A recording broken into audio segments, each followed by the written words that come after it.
रख रख त्या रानातून थोडं पुढं जाऊ गड्या, पाऊल थकलं नाही गड्या, पाऊल थकलं नाही.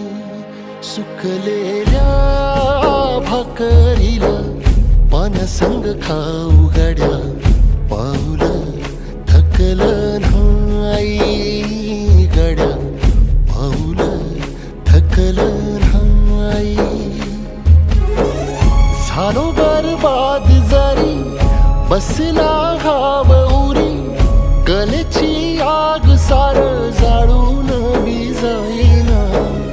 अडला घास असा काळा वनवास असा, पण ह्यो ध्यास अजून बी माग